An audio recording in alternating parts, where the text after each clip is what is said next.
Hello friends, ఈ వీడియోలో నేను మీకు కొన్ని క్రేజీ ఫ్యాక్ట్స్ గురించి చెప్పబోతున్నాను. వీడియోని స్కిప్ చేయకుండా లాస్ట్ వరకు చూడండి, మీరు పక్కా ఎంజాయ్ చేస్తారు. Let's get into the show. Egypt cats. ఆ రోజుల్లో ఈజిప్ట్లో క్యాట్స్ ని దేవుళ్లతో సమానంగా చూసేవాళ్ళు. పిల్లులు ఒక మ్యాజికల్ క్రియేచర్స్ అని, వాటిని ఇంట్లో పెట్టుకుంటే అంతా మంచి జరుగుతుందని చెప్పి అప్పట్లో వాళ్ళు నమ్మేవాళ్ళు. పిల్లులకి నగరు గట్రా వేసి రాయల్ గా ట్రీట్ చేసేవాళ్ళు. అంతేకాదు, ఎలా అయితే మనుషులు చనిపోతే మమ్మిఫై చేసేవాళ్ళు, సేమ్ క్యాట్స్ ని కూడా అలానే అప్పట్లో మమ్మిఫై చేసేవాళ్ళు. ఒకవేళ వాళ్ళ ఇంట్లో పిల్లులు కనుక చనిపోతే ఆ ఇంట్లో వాళ్ళు బాధతో వాళ్ళ ఐబ్రోస్ ని షేవ్ చేసుకునేవాళ్ళు. మళ్ళీ ఐబ్రోస్ తిరిగి వచ్చే వరకు చనిపోయిన క్యాట్ ని గుర్తు తెచ్చుకుంటూ తెగ బాధపడుతూ ఉండేవాళ్ళు. అంతేకాదు, యాక్సిడెంటల్ గా ఎవరైనా సరే పిల్లి చావుకి గనక కారణమైతే వాళ్ళకి డెత్ సెంటెన్స్ అంటే మరణ శిక్షను విధించేవాళ్ళు. ఆ రోజుల్లో పిల్లులకి ఇచ్చే వాల్యూ అలాంటిది. మరి పబ్లిక్ ఛార్జింగ్ పాయింట్స్. ట్రైన్లో కానీ బస్సులో కానీ మన సీటుకి దగ్గరలో ఛార్జింగ్ పాయింట్ కనిపిస్తే చాలు ఎక్కడ లేని హ్యాపీనెస్ వచ్చేస్తుంది. కానీ ఇలా పబ్లిక్ ప్లేస్లో ఉన్న ఛార్జింగ్ పాయింట్స్లో ఛార్జింగ్ పెట్టుకోవడం అస్సలంటే అస్సలు సేఫ్ కాదు. ఇలా ఛార్జింగ్ పెట్టడం వల్ల మీ మొబైల్ బ్యాటరీ అనేది బాగా దెబ్బతింటుంది. అండ్ ఇంకో ఇంపార్టెంట్ థింగ్ ఏంటంటే మీ మొబైల్ హ్యాక్ అయ్యే ఛాన్సెస్ చాలా ఎక్కువగా ఉంటాయి. ట్రైన్ స్టేషన్స్, బస్ స్టేషన్స్లో ఎవడు హ్యాక్ చేస్తాడులే అని చాలా మంది అనుకుంటారేమో.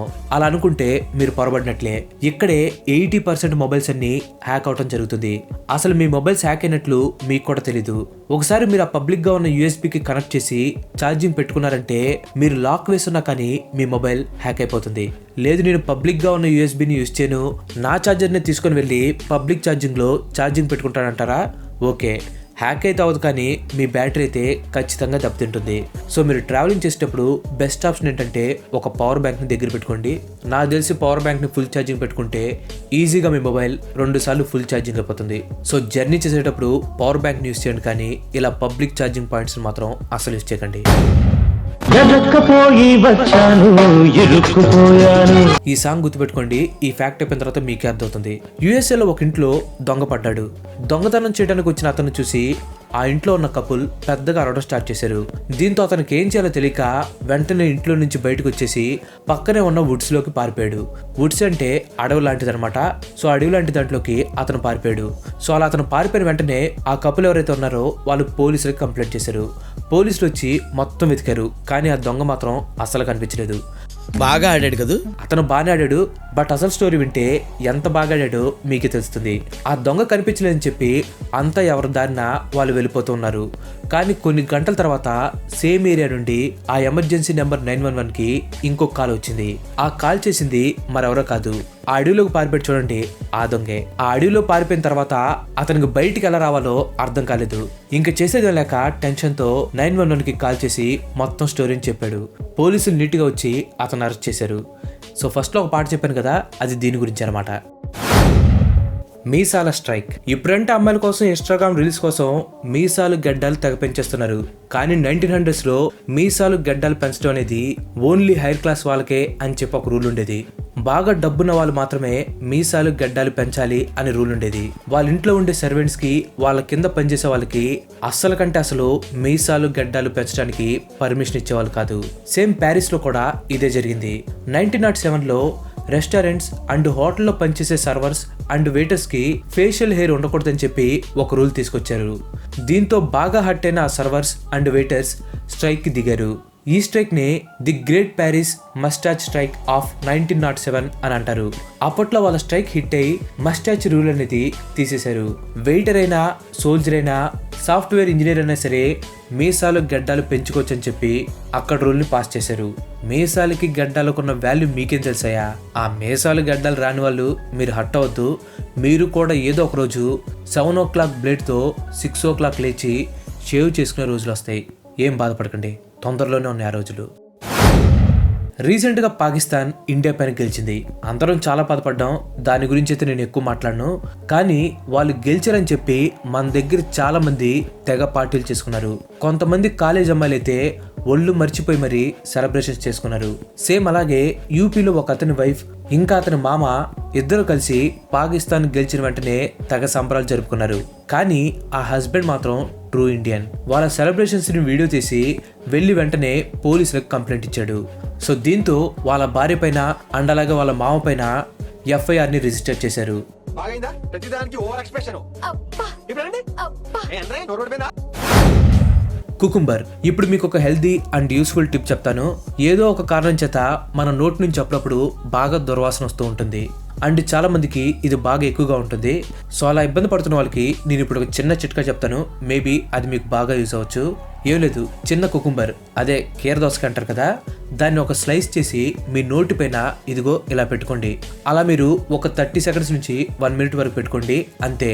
కుకుంబర్లో ఉండే water content and phytochemicals bad బ్యాక్టీరియాని చంపేసి మీ నోటి దుర్వాసన ఏదైతే ఉంటుందో దాన్ని పోగొడుతుంది. బట్ ఇది జస్ట్ టెంపరీ సొల్యూషన్ మాత్రమే. ఇలా నోటి నుంచి దుర్వాసన రావడం అనేది చాలా ఫ్యాక్టర్స్ మీద డిపెండ్ అయి ఉంటుంది. మేబీ మీకు హెల్త్ రిలేటెడ్ ప్రాబ్లమ్స్ కనుక ఉంటే ఈ దుర్వాసన అనేది తగ్గకుండా ఇంకా కంటిన్యూ అవుతుంది. సో మీరు కుకుంబర్ యూస్ చేసినా కానీ ఇంకా ప్రాబ్లంగానే ఉంటే ఒకసారి వెళ్ళి డాక్టర్ని కన్సల్ట్ అవ్వండి. లాస్ట్ ఫ్యాక్ట్లోకి వెళ్లే ముందు మీరు మన ఛానల్కి ఇంతవరకు కనుక సబ్స్క్రైబ్ అవ్వనట్లయితే మన ఛానల్కి తప్పకుండా సబ్స్క్రైబ్ అవ్వండి. అండ్ అలాగే పక్కనే ఉన్న గంట కూడా యాక్టివేట్ చేసేయండి. ఆల్రెడీ లైక్ చేసి షేర్ చేసి సబ్స్క్రైబ్ చేసిన వారికి చాలా చాలా థ్యాంక్స్. జియో. ఏమని చెప్పగలం, ఎంత చెప్పగలం? జియో గురించి ఎంత చెప్పినా కానీ తక్కువనే చెప్పాలి. నాలాంటి ఎన్నో యూట్యూబ్ ఛానల్స్ని ఈరోజు మీరంతా ఈజీగా చూస్తున్నారంటే దానికి జియోనే కారణం. 1 GB డేటాని నెల రోజులు దాచుకుని పొదుపుగా వాడుకుంటూ ఉండేవాళ్ళం. అలాంటిది రోజుకి 1 GBని యూజ్ చేసే రేంజ్కి జియో మనల్ని తీసుకొని వచ్చింది. ఇంకా మ్యాటర్లోకి వస్తే జియో ఇండియాలో తెచ్చిన రెవల్యూషన్ గురించి అందరికీ తెలిసిందే. టెలికాం రంగాన్ని ఒక ఊపు ఊపేసింది. కానీ గమనించడం లేదో, రీసెంట్ గా జియో డేటా స్పీడ్ బాగా తగ్గిపోతుందని చెప్పి కంప్లైంట్స్ వస్తున్నాయి. అఫ్ కోర్స్ మన వాళ్ళకి ఎంత స్పీడ్ గా వచ్చినా కానీ స్లో అనే చెప్పి కంప్లైంట్ చేస్తారనుకోండి. కానీ ప్రజెంట్ అయితే వాస్తవంగానే జియో స్పీడ్ అనేది చాలా తగ్గిపోయింది. దీనికి చాలా రీజన్స్ ఉన్నాయి. అండ్ మన అందరికి బాగా తెలిసిన రీజన్ అయితే జనాలు పెరుగుతున్నారు, ఎక్కువ మంది యూజ్ చేస్తున్నారు కాబట్టి సిగ్నల్స్ తగ్గిపోతున్నాయి అని చెప్పి అంటూ ఉంటారు. చెప్పాలంటే ఇది కరెక్ట్ రీజనే. బట్ ఇది ఒక్కటే కాదు, ఇంకా దీనికి చాలా రీజన్స్ ఉన్నాయి. జియో వల్ల ఇంటర్నెట్ యూసేజ్ అనేది బాగా పెరిగిపోయింది. ఒకరు యూజ్ చేసే ప్లేస్ లో నలుగురు కలిసి నెట్ యూజ్ చేయడం స్టార్ట్ చేశారు. కానీ ఈ గ్రోత్ కు తగ్గట్టు 4G స్పీడ్ అయితే వాళ్ళు ఇంక్రీజ్ చేయలేదు. ఈ 4G స్పీడ్ ని ఇంక్రీజ్ చేయకపోవడం వన్ ఆఫ్ ది రీజన్. ఇంకోటి వచ్చేసి టెక్నికల్ రీజన్. టెక్నికల్ రీజన్ విషయానికి వస్తే ఇండియాలో అన్ని టెలికాం కంపెనీస్ వాళ్ళు టవర్స్ కి ఇంటర్నెట్ పంపడానికి ఫైబర్ ఆప్టిక్స్ ని యూజ్ చేస్తారు. కానీ యూజర్స్ పెరిగే కొద్దీ ఎక్కువ టవర్స్ ని బిల్డ్ చేయాల్సి వచ్చింది. అండ్ ఇలా ప్రతి టవర్ కి ఇంటర్నెట్ ని పంపడానికి ఫైబర్ ఆప్టిక్స్ ని యూజ్ చేయడం చాలా ఖర్చుతో కూడుకున్న పని. సో ఈ ఫైబర్ ఆప్టిక్స్ ప్లేస్ లో కాపర్ వైర్స్ ని యూజ్ చేయడం స్టార్ట్ చేశారు. అండ్ జియో కూడా ఇదే చేసింది. టవర్స్ పెరిగే కొద్దీ ఆ టవర్స్ లో ఇంటర్నెట్ ఫ్లో ని కాపర్ వైర్స్ తో మేనేజ్ చేయడం స్టార్ట్ చేసింది. ఈ కాపర్ వైర్స్ తో ఇంటర్నెట్ ప్రొవైడ్ చేయడం అనేది చీపే. కానీ ఈ కాపర్ వైర్స్ ఇంటర్నెట్ ని అంత ఎక్కువ స్పీడ్ గా స్ప్రెడ్ చేయలేవు. సో దీంతో డేటా స్పీడ్ అనేది బాగా తగ్గిపోతుంది. ఫైబర్ ఆప్టిక్స్ ని బాగా డెవలప్డ్ ఏరియాస్ లో లేదంటే క్రౌడ్ ఎక్కువగా ఉన్న ఏరియాస్ లో యూజ్ చేయడం స్టార్ట్ చేశారు. అంతగా ఇంపార్టెన్స్ లేని ఏరియాస్ లో ఈ కాపర్ వైర్ టవర్స్ ని యూజ్ చేయడం స్టార్ట్ చేశారు. అందుకని జియో డేటా స్పీడ్ ఒక్కొక్క ఊర్లో ఒక్కొక్కలా ఉంటుంది. ఒక ఊర్లో ఫాస్ట్ గా ఉంటే ఇంకో ఊర్లో బాగా స్లోగా ఉంటుంది. అండ్ ఇంకో లాస్ట్ రీజన్ ఏంటంటే 5G. ఎలాగో 5G ఇండియాలోకి రాబోతుంది.